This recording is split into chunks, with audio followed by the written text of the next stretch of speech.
സമ്മേളനത്തിൻ്റെ ഭാഗമായി ഞങ്ങൾ ആഗ്രഹിക്കുന്നു. അതിനാവശ്യമായിട്ടുള്ള ചർച്ചയും തീരുമാനങ്ങളും ഈ സമ്മേളനത്തിൽ ഉണ്ടാകും എന്ന് മാത്രം ഈ അവസരത്തിൽ സൂചിപ്പിച്ചുകൊണ്ട് എൻ്റെ ഔപചാരികമായ കടമയിലേക്ക് കടക്കുകയാണ്. ഇന്ന് ഈ സമ്മേളനം ഔപചാരികമായി ഉദ്ഘാടനം ചെയ്യാൻ ഏറ്റിരുന്നത് ബഹുമാനപ്പെട്ട പ്രതിപക്ഷ നേതാവായിരുന്നു. തിരുവനന്തപുരത്ത് നിന്ന് ഇന്ന് എത്തിച്ചേരാനുള്ള അസൗകര്യം അദ്ദേഹം അറിയിക്കുകയുണ്ടായി. ഇന്നിപ്പോൾ ഈ സമ്മേളനം ഉദ്ഘാടനം ചെയ്യുന്നത് ബഹുമാനപ്പെട്ട പാലുള്ള മുഹമ്മദ് കുട്ടി അവറുകളാണ്. അദ്ദേഹത്തിനെ പ്രത്യേകിച്ച് ഇവിടെ പരിചയപ്പെടുത്തേണ്ട കാര്യമില്ല. ഈ സംഘടനയെ സംബന്ധിച്ച് കേരളത്തിൽ നടപ്പിലാക്കിയിട്ടുള്ള അധികാര വികേന്ദ്രീകരണവുമായി ബന്ധപ്പെട്ടുള്ള പ്രവർത്തനങ്ങളിൽ വളരെ അടുത്തുനിന്ന്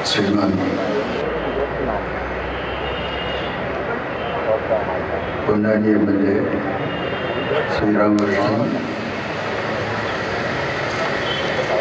RSPയുടെ സംസ്ഥാന സെക്രട്ടറിയും MLA-യുമായിട്ടുള്ള അസീസ്,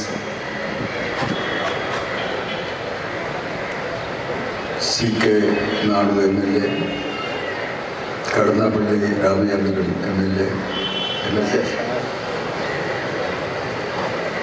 ഈ വേദിയിൽ ഉപവിഷ്ടരായിട്ടുള്ള മാന്യ സുഹൃത്തുക്കളെ, സഹോദരി സഹോദരന്മാർ,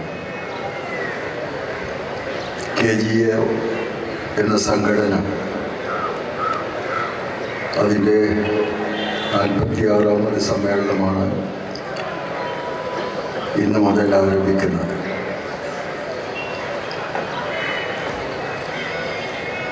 രണ്ട് ദിവസം നീണ്ടു നിൽക്കുന്ന നാളെയും മറ്റന്നാളുമായി നടക്കുന്ന